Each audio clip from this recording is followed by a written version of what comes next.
After my parents died, my brother ran off with everything they'd built. The land, the savings, the house. But before leaving, he left me something of his own. A sickly boy with eyes too big for his small, frightened face. His name was Ethan. And the last thing my brother ever said to me still burns in my memory. "That's your share," Martin told me, his voice sharp as gravel. "Take care of this thing." He didn't say child. He didn't even say son. Just thing. It was a warm Alabama afternoon, and the fields outside the old Donovan farmhouse were turning gold in the late light. I stood on that porch and watched my brother and his wife drive away in the truck that used to belong to our father, the same one I had fixed for him just a year before. Dust rose behind them and swallowed the horizon. When it cleared, they were gone. Ethan clung to my leg, trembling, his small hands damp and cold. I could feel his heart racing through the thin fabric of his shirt. He didn't cry.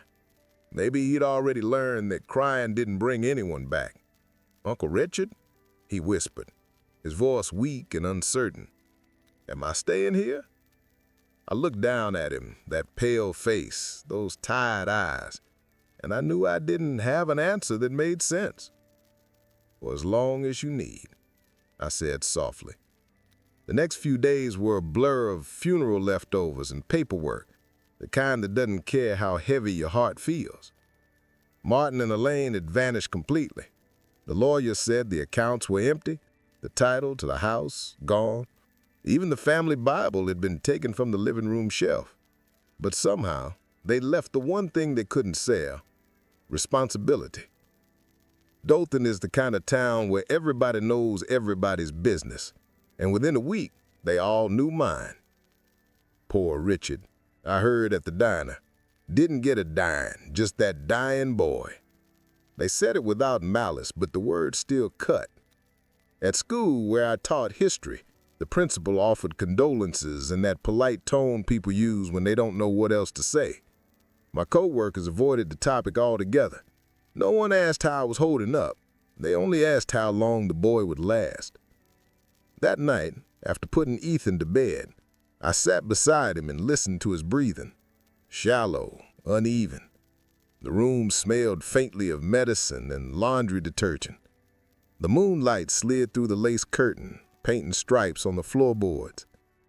On the nightstand, I had placed 2 books, my father's worn Bible and an old medical textbook I'd borrowed from the school library. I opened the Bible first. My eyes fell on a verse I'd read 100 times before, but never understood until that moment. Faith is the substance of things hoped for, the evidence of things not seen. I closed it, opened the medical book, and stared at diagrams of a human heart. Chambers, valves, arteries, all working together in delicate balance. Science and faith, side by side. One told me what was possible. The other reminded me that impossible things had happened before. I reached for Ethan's tiny hand. His pulse was faint but steady. "Lord, if you want this child to live, show me what I can't see." Outside, thunder rumbled far away over the cotton fields. A storm was coming, and I didn't know yet if it was heaven's answer or just another test. I sat there until the lamp burned low, watching the boy breathe, feeling the weight of what had just begun. Somewhere deep inside me, a thought took root, a decision I hadn't yet spoken out loud but already knew was coming. When morning came, Dothan would talk again, because what I was about to do would make sure no one forgot the name Richard Donovan. Selling my truck was the hardest thing I'd done up to that point. It was the last piece of my father I still owned. But the hospital bills were stacking up faster than I could keep track. By the time the buyer drove it off, leaving a trail of dust down the gravel road, I'd already promised God I wouldn't waste what little I had left.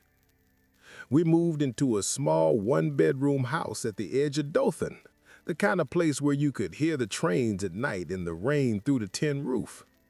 I taught at the high school during the day and worked nights at a gas station just off Highway 231. It wasn't much, but it paid for Ethan's medication and the trips to Montgomery for his checkups. People talked, of course. Dothan's good at that. Poor Richard, they'd say at the diner. He's throwing his life away on that sick boy. Or, he's a good man, but sometimes good men don't know when to quit. I'd smile when I heard it, though inside each word landed like a stone. Quitting wasn't an option. You don't quit on a life God puts in your hands. One evening, as I was sweeping the porch, my neighbor Earl came over, a heavy man with sunburned skin and a voice like sandpaper. He leaned on the railing, chewing on a toothpick. "You can't pray science into that boy's veins, Rich. You need to face facts." I just kept sweeping. "Maybe so," I said. "But sometimes faith makes room for what science can explain." He chuckled, shaking his head. "Faith don't pay hospital bills." "No," I said quietly, "but it's the reason I keep earning the money that does." At night, when the world went quiet and the cicadas sang in the pines, I'd sit beside Ethan's bed. He liked when I read to him, sometimes from the Psalms, sometimes from a medical textbook on the human heart. He said hearing both made him feel safe, like the words of God and the logic of men were shaking hands. He'd ask questions a 7-year-old shouldn't have to ask. Why does my chest hurt when I breathe? Why can't I run like the other kids? I told him the truth, that his heart was weak but not broken, that sometimes the smallest flame can outlast the storm if you shield it right. One night the rain came hard against the windows. Lightning flashed across the room and Ethan stirred. His voice came out thin, barely a whisper. "Uncle Richard, if I live, can I help kids like me?" The words hit me harder than any sermon I ever heard. I smiled, though it hurt to do it. "If you live, son, you already will," I said. He smiled back, eyes heavy, and drifted to sleep. I sat there listening to the rhythm of the rain and the fragile sound of his breathing. In that tiny house, faith and fear shared the same walls. By dawn, the storm had passed. The air smelled like wet soil and pine. I was about to make breakfast when I heard it, a soft, uneven gasp from the bedroom. I rushed in. Ethan was pale, his small body trembling, hand pressed to his chest. The monitors flickered, the sound irregular. His eyes found mine, wide with confusion and pain. For the first time in years, I felt helpless, torn between the faith that had carried us this far and the science that might take him the rest of the way. I grabbed the phone. My hand shook. Whatever choice I made next would change both of our lives forever. They told me there was nothing more they could do. The doctor in Montgomery didn't even look me in the eyes when he said it. Just stared at the clipboard, his voice low, professional, detached. "Mr. Donovan, the damage is too severe. His heart's given out. You should, prepare yourself." I didn't answer. I couldn't. Ethan lay in the hospital bed, smaller than ever, tubes tracing fragile lines across his arms. The machines beeped in slow rhythm, like a clock winding down. For a moment, I felt anger, not at the doctor, not even at Martin or Elaine, but at God himself. I'd done everything right, worked myself raw, prayed every night, believed when no one else did. And now I was supposed to let him go. That evening, the nurses dimmed the lights. I kissed Ethan's forehead, whispered, "I'll be back soon," and walked down the hall to the hospital chapel. It was empty, just me, a flickering candle, and a cross on the wall. I dropped to my knees and buried my face in my hands. If you're real, don't let me bury this child. For the first time, I didn't pray with certainty. I prayed out of desperation. I had nothing left to offer but faith itself. I stayed there until my knees ached and my throat burned from the tears I didn't know I still had in me. When I finally rose, it was near dawn. The hallways were quiet, except for the hum of the vending machines. As I walked back toward Ethan's room, I prepared myself for the worst. But when I opened the door, something was different.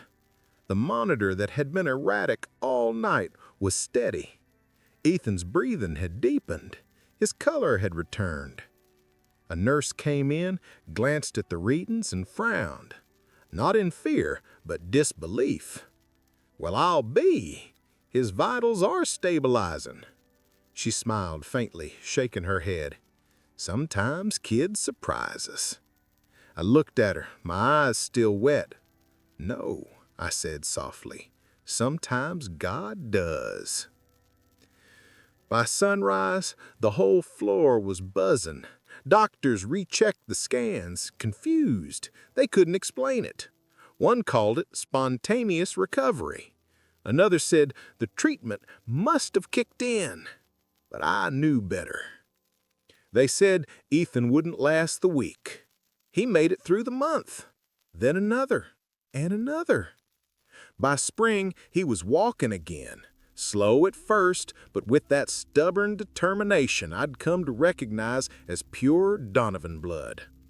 When he took his first few steps without the monitor attached, I had to step outside, just to breathe. Word spread quickly back in Dothan. Folks who once whispered pity now called it a miracle. At the diner, I heard someone say, "You hear about the Donovan boy? Guess that man's prayers got through." Even Earl, the neighbor who'd once told me I was wasting my time, showed up one morning with a hammer and a bucket of nails. "Roof's leaking," he said gruffly. "Miracle or not, you can't have the boy catching pneumonia." We worked in silence for hours. When we finished, he handed me a bottle of water and nodded. "Guess I was wrong about that praying thing." I smiled. Guess we both were. The laughter came back to the house. Ethan's, light and clear, echoing through the same walls that once held only worry. I caught myself standing at the doorway sometimes, just listening, afraid the sound might vanish if I blinked. But peace never stays long in this world. One afternoon, as Ethan sketched by the window, I sorted through the mail. Bills, flyers, a church newsletter, and one envelope without a return address. The handwriting stopped me cold. I'd know that sharp, angular script anywhere.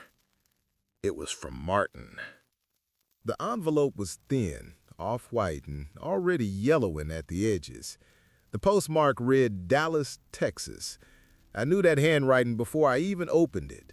Sharp, impatient, like it had been carved instead of written.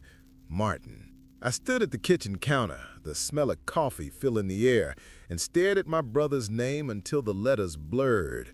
I hadn't heard from him in almost a decade. Not a call, not a postcard, not even a rumor. I'd imagined 1,000 versions of how he might come back into my life. An apology, a confession, maybe even silence forever. But never this. The letter inside was short and cold. "Richard, I've been informed there are still pieces of land under the Donovan name in Dothan.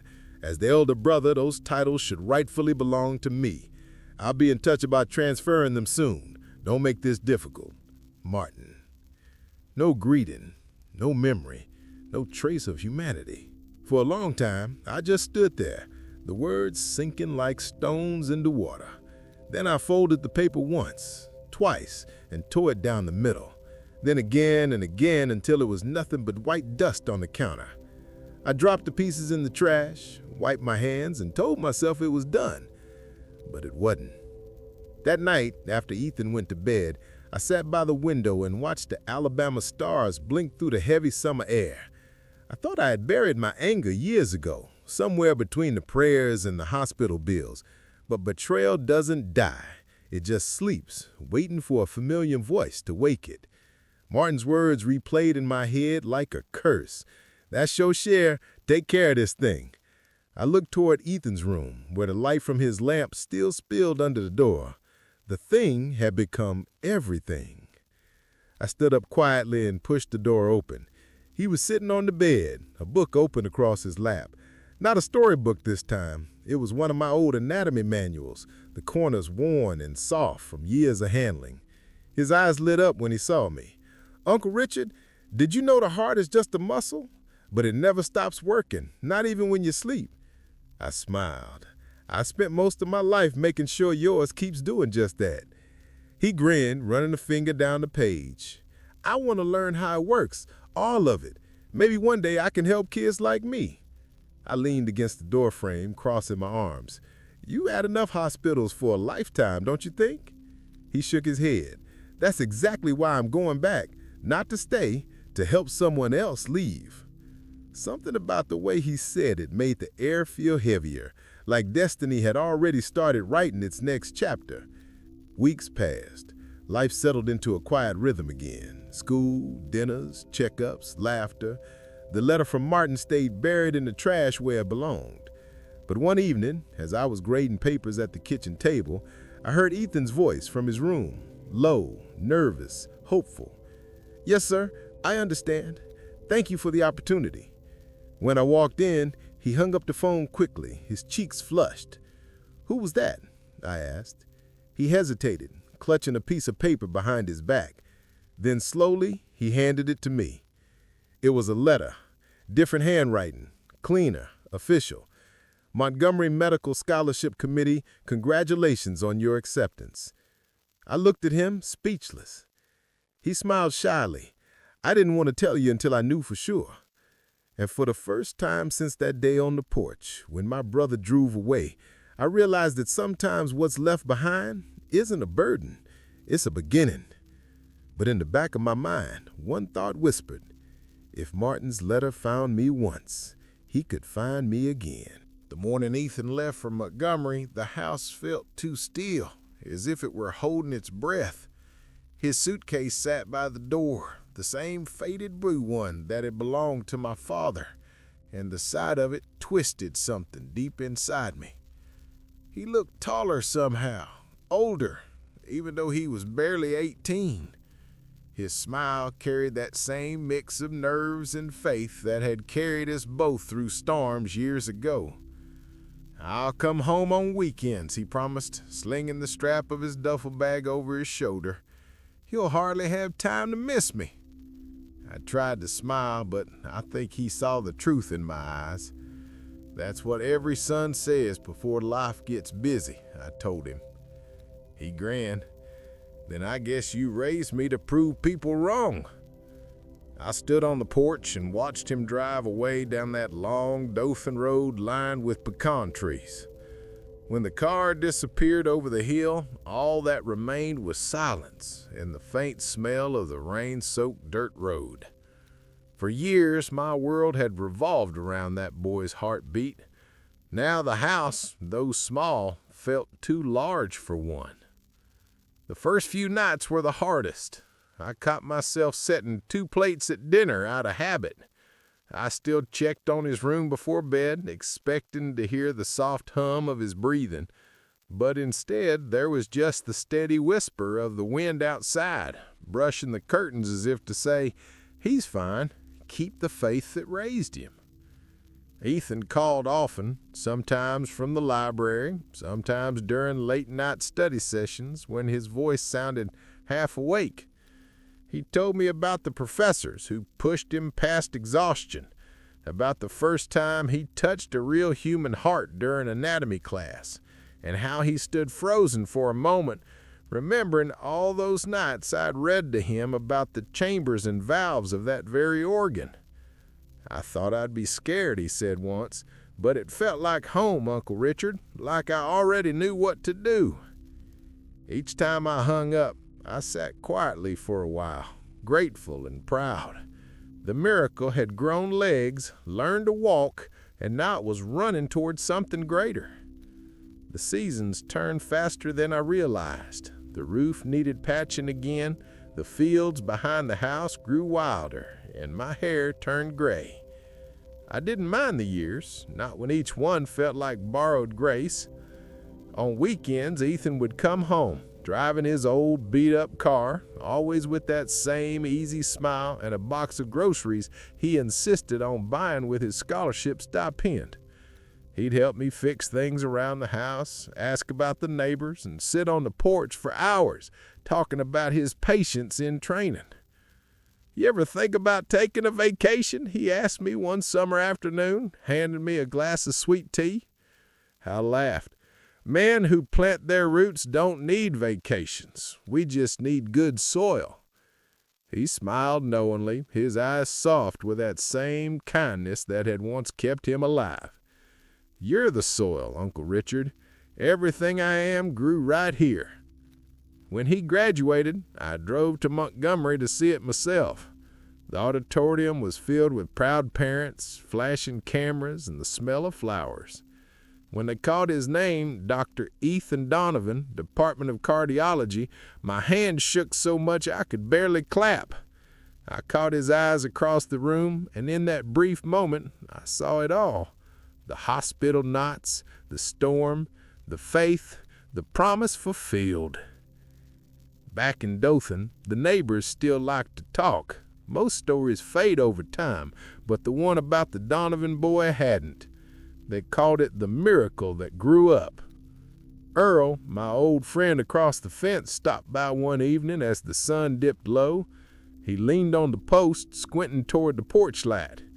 "That boy you raised," he said with a crooked grin, "he's proof God owes you a thank you."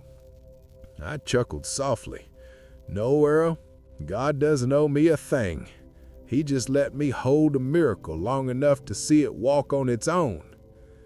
That night, I sat by the window watching the headlights disappear down the same road Ethan once left on, now on his way back to the hospital in Montgomery.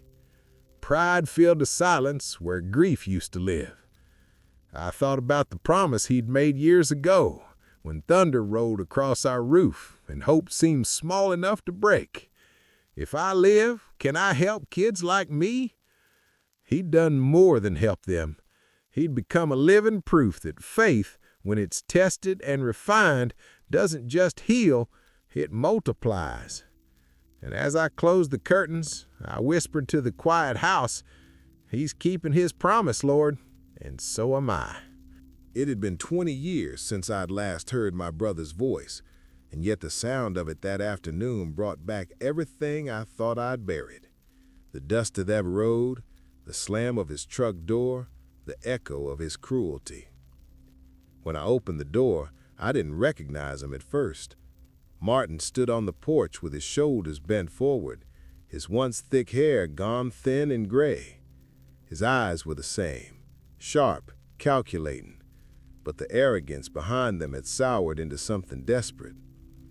Beside him was Elaine, dressed in clothes too fine for the state they were in, her makeup smudged as if she'd tried to disguise the years with paint.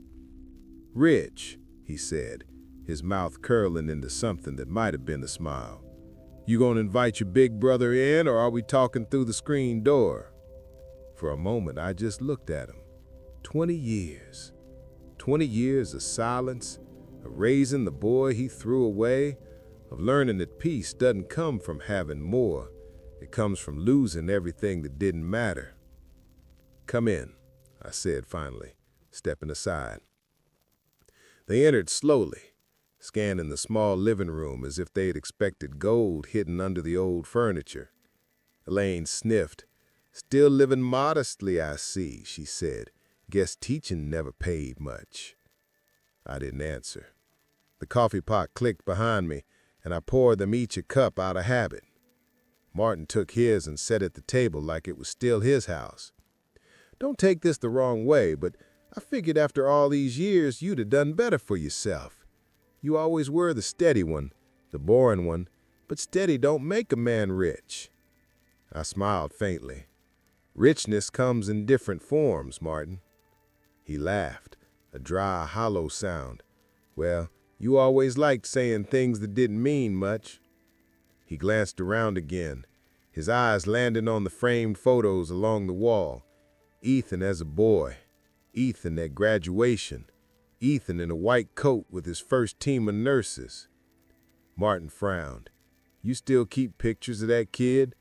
Whatever happened to that dying boy we left you? I didn't move. My heartbeat slowed instead of quickening. I met his eyes and said quietly, he lived. Elaine chuckled under her breath. Oh, come on. You mean he survived? That's cute. And what's he doing now? Working at the church, I suppose? Their laughter filled the kitchen, brittle and cruel. The same sound from 20 years ago, when they drove away and left a child to die. Outside, through the window, I caught sight of Earl standing by his fence, hammer in hand, pretending to fix a board that didn't need fixing. He glanced toward the house now and then, sensing something was off. He always had a good instinct for storms. Martin leaned back in his chair, arrogance creeping back into his voice. Look, Rich, we didn't come here to fight. We came to make peace. Life's been hard. The business didn't go as planned. Maybe it's time we let go of old grudges. Yeah? He smiled again, the kind of smile that comes right before a lie. Family should stick together. I studied him for a long moment. You're right, I said softly. Family should. I stood up slowly, my chair scraping the floor. Martin's smile faded just a little. Stay right there, I said, my tone calm, measured. He blinked, confused. What for? I didn't answer.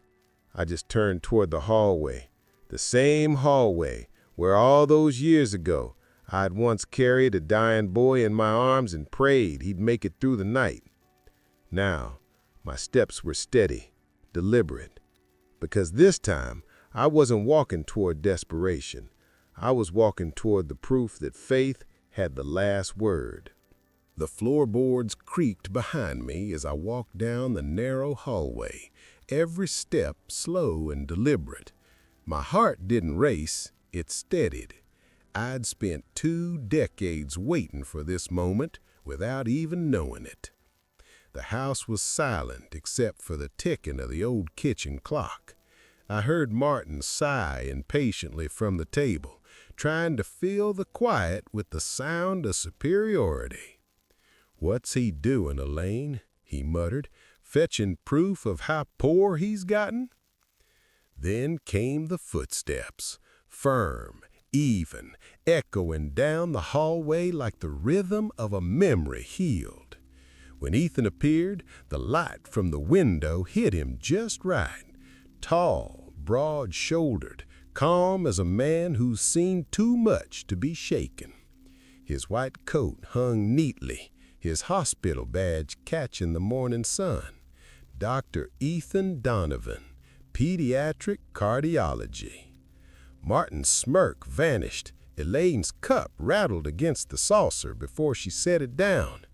Ethan looked at them both with the same quiet composure I'd seen on surgeons before stepping into an operating room.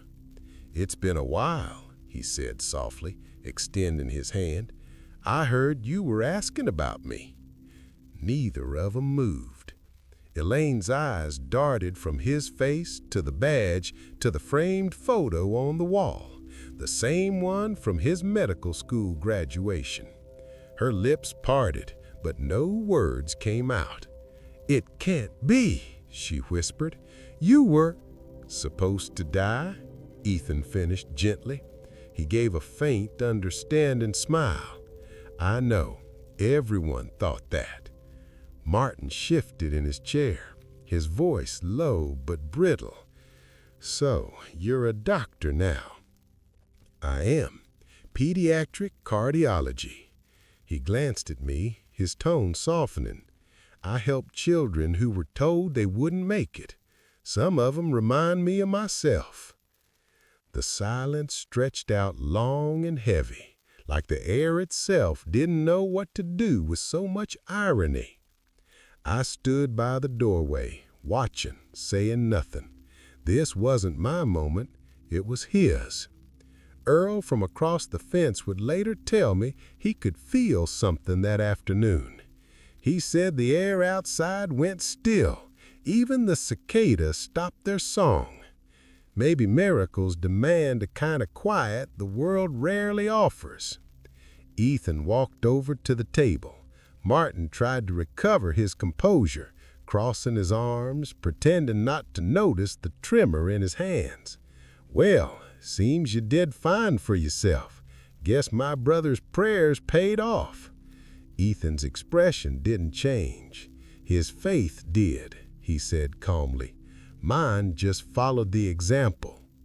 Elaine looked down at her lap, her face pale.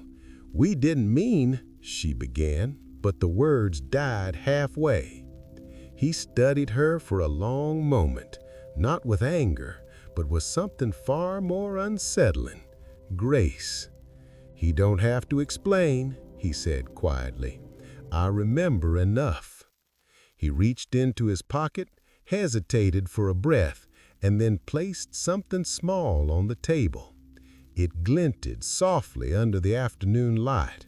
A broken silver locket, its hinge worn, its face cracked straight through the middle. The one he'd been found with, the only thing that connected him to the parents he never knew. Martin stared at it, speechless. Elaine covered her mouth, trembling. Ethan's voice was steady. "I kept this all these years. It used to remind me of what I lost. Now it reminds me of what I was given." The room went utterly silent again. I could see the realization creeping into Martin's eyes, not about wealth or inheritance, but about the quiet kind of riches he'd thrown away. Ethan looked at me once, and I nodded. Whatever he was about to say next wasn't mine to speak. He turned back to the table, his voice lower now, carrying the weight of both forgiveness and finality. "There's something else you should know," he said, and what came next would silence Dothan for years to come. For a long time, no one spoke. The air in that little kitchen held too many years, too many ghosts to be disturbed by words. The broken locket lay between them like a confession that had waited 20 years to be heard. Ethan finally broke the silence, his voice calm, steady, the same voice he used when delivering hard truths to worried parents at the hospital. "I don't hold hate for you," he said, looking first at Martin, then at Elaine. "Not anymore." Elaine's lips trembled. Martin opened his mouth, but no sound came out. Ethan continued, his tone softer now, but with an authority that only mercy could give. "You called me a thing once," he said quietly, "but he glanced at me, made me human." The words hung in the air, heavier than any accusation. Elaine's shoulders crumpled. Martin's eyes welled up, though his pride kept him from wiping them. He looked at me for the first time, really looked, like he was seeing the man he'd mocked all those years ago and finally realizing the size of what he'd thrown away. But I didn't say a word. I didn't need to.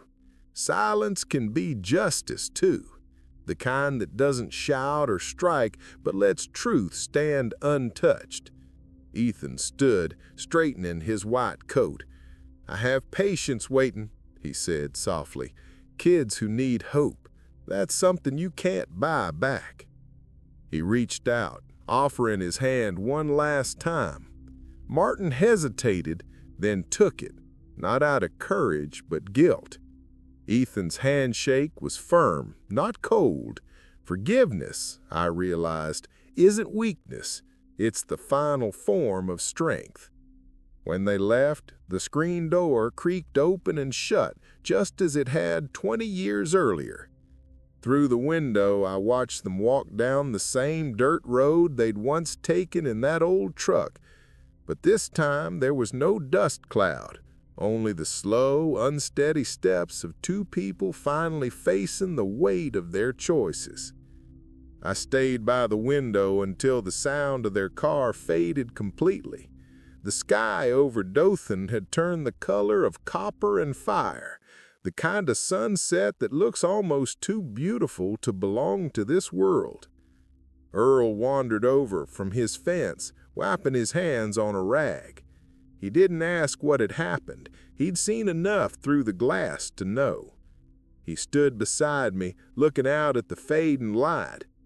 "Guess miracles don't need revenge," he said, his voice low and rough, the kind of truth that doesn't need polishing. I smiled faintly, still watching the road.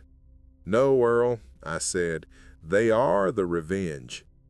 He nodded, and for a moment we both just stood there, two old men who'd seen enough of life to understand that not every battle needs a winner, only peace. After he left, I sat in my chair by the window, the one that faced the front yard where Ethan used to play. The air smelled of rain and magnolia. On the small table beside me lay the old family Bible, its leather cracked, pages worn thin. It was open to the same verse I'd read on that first desperate night when Ethan's heartbeat faltered and I'd begged heaven not to take him. What they meant for harm, God used for good. The house was quiet again, but it wasn't empty. The laughter that had once echoed through it now lived on in memory, in every life Ethan would touch, in every heart he'd mend. Outside, the last light of the day settled over Dothan, soft and gold, as if heaven itself was saying, "Amen."